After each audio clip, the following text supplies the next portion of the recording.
इस कहानी का शीर्षक है पेड़ लगाओ पेड़ बचाओ। ये कहानी पर्यावरण की सुरक्षा, पेड़ों के महत्व और सामाजिक मूल्यों की रक्षा और जागरूकता पर आधारित है। आज लोगों में मूल्य शिक्षण का अभाव होता जा रहा है। स्वार्थवश लोग केवल अपने ही बारे में सोचने लगे हैं, चाहे इससे किसी का भी नुकसान हो। इस कहानी में ये स्पष्ट किया गया है कि किस तरह एक स्वार्थी मनुष्य को अपने नुकसान पर अपनी गलती का एहसास होता है और पर्यावरण की सुरक्षा की ओर वह व्यक्ति तत्पर होता है। ये हैं इस कहानी के नायक रमेश। लोग इन्हें पांडे जी कहकर बुलाते हैं। पांडे जी सरकारी नौकरी करते हैं। अभी 6 महीने पहले ही पांडे जी का तबादला इस छोटे से गांव में हुआ है। पांडे जी को रहने के लिए सरकारी क्वार्टर मिला है। ये है पांडे जी का परिवार। ये हैं उनकी पत्नी और उनके 2 बच्चे, अमित और सुमन। पांडे जी की पत्नी बड़ी ही झगड़ालू है। अक्सर पड़ोसियों से झगड़ती रहती है और झगड़े का कारण होता है आंगन में लगा यह अमरूद का पेड़। बात यह है कि पड़ोस के शर्मा जी के आंगन में एक अमरूद का पेड़ लगा है, लेकिन पेड़ की पूरी शाखाएं पांडे जी के आंगन में झुकी हुई हैं। कहने का अर्थ यह है कि पेड़ लगा तो शर्मा जी के आंगन में है, लेकिन पेड़ की सारी शाखाएं पांडे जी के आंगन में झुकी हुई हैं। अब पेड़ में से पत्ते तो गिरते ही रहते हैं, इसीलिए पांडे जी की पत्नी शर्मा जी के घर के लोगों से झगड़ती रहती है और कहती रहती है कि पेड़ लगा तो दिया है, लेकिन पत्ते हमें उठाने पड़ रहे हैं। एक दिन की बात है, अचानक पेड़ से एक अमरूद आंगन में आ गिरा। अमित और सुमन वहीं खेल रहे थे। अमित ने अमरूद का फल देखा और उसे उठाकर घर के अंदर ले आया। अमित की माँ ने अमरूद को धोया और 4 टुकड़े करके परिवार में बांट दिया। अमरूद ना केवल मीठा था, बल्कि स्वाद में भी बाजार के अमरूदों से बिल्कुल अलग था। मानो अमरूद नहीं कोई अमृत का फल हो। फिर क्या था, पांडे जी से कहकर हर सप्ताह लकड़हारे को बुलाया जाता था और लकड़हारा एक एक करके सारे पके अमरूद के फलों को उतार लाता था। अब यह कार्यक्रम हर सप्ताह चलता रहा और पड़ोसियों को कानों कान खबर तक नहीं होती थी, लेकिन छिपाए कब तक छिपता। पेड़ से पके अमरूदों की सुगंध चारों ओर ऐसे फैल रही थी मानो चंपा के फूल की सुगंध हो। एक दिन की बात है, पड़ोस के शर्मा जी पांडे जी से मिलने आए और उन्होंने पांडे जी से कहा, पांडे जी, मेरे दादाजी की यह इच्छा थी कि जब इस पेड़ में फल आए, कुछ फल मैं लोगों में बांट दूं। इतना सुनते ही पांडे जी की पत्नी झगड़ पड़ी और कहने लगी, हम एक भी फल हमारे आंगन से ले जाने नहीं देंगे। जब से आए हैं हम केवल इस पेड़ के पत्ते ही बटोरे हैं, लेकिन अब जब इस पेड़ में फल लगे हैं तो बांटने के बहाने फल मांगने चले आए। हम यहाँ से एक फल भी नहीं ले जाने देंगे, आप चाहे कोतवाली बुला लो। शर्मा जी ने कहा, भाभी जी, पेड़ का फल तो सबके लिए होता है, अगर आपकी यही इच्छा है तो जाने दीजिए। इतना कहकर शर्मा जी चले गए।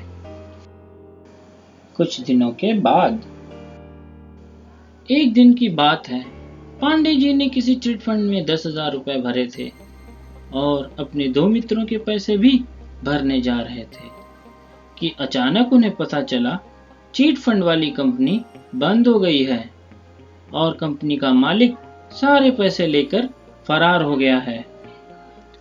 10,000 रुपए कोई छोटी रकम तो होती है नहीं।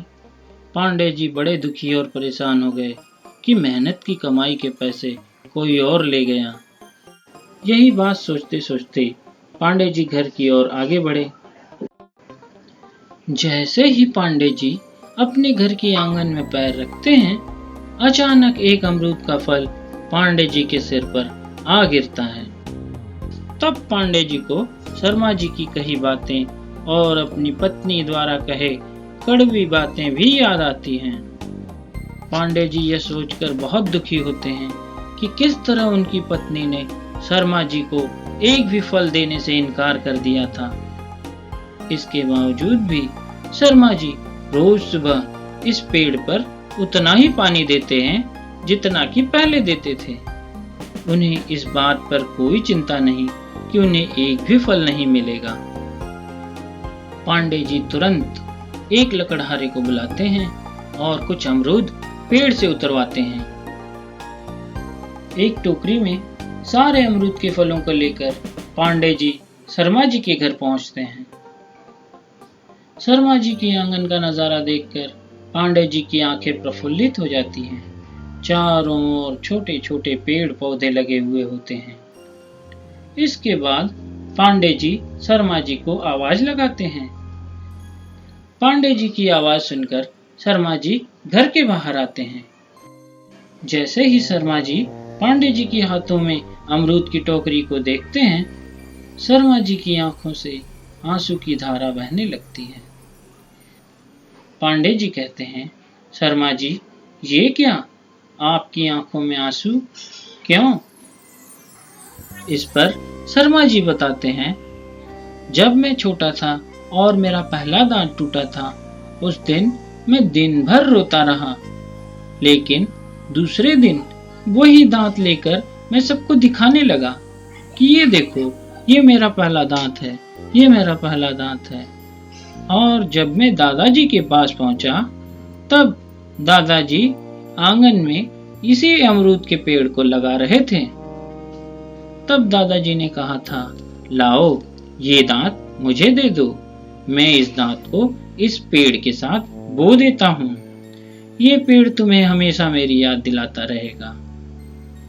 पांडे जी कहते हैं, आज मुझे इस बात का एहसास हुआ कि आपके दादाजी ने ये पेड़ आपके लिए ही लगाया था और आपने अपने आंगन में ये सारे छोटे छोटे पेड़ पौधे अपनी आने वाली पीढ़ी के लिए लगाया है।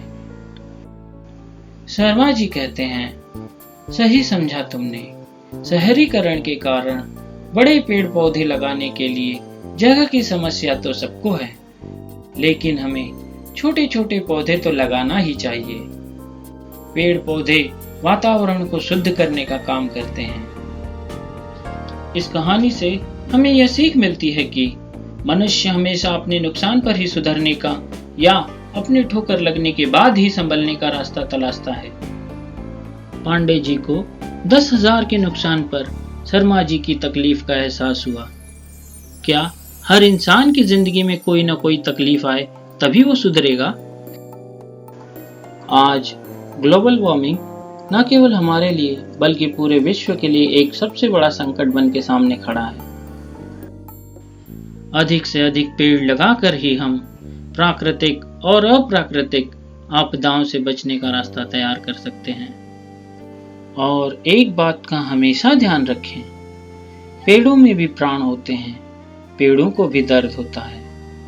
इसलिए पेड़ काटे नहीं, अधिक से अधिक पेड़ लगाएं। मेरी ये कहानी यदि लोकप्रिय होती है और लोगों को बहुत पसंद आती है, तो मैं इस कहानी का नाट्य रूपांतरण और एनिमेशन वर्जन भी प्रस्तुत करने की कोशिश करूंगा। सूचना: मेरी ये कहानी काल्पनिक है। किसी भी व्यक्ति या वस्तु से इस कहानी का कोई संबंध नहीं है।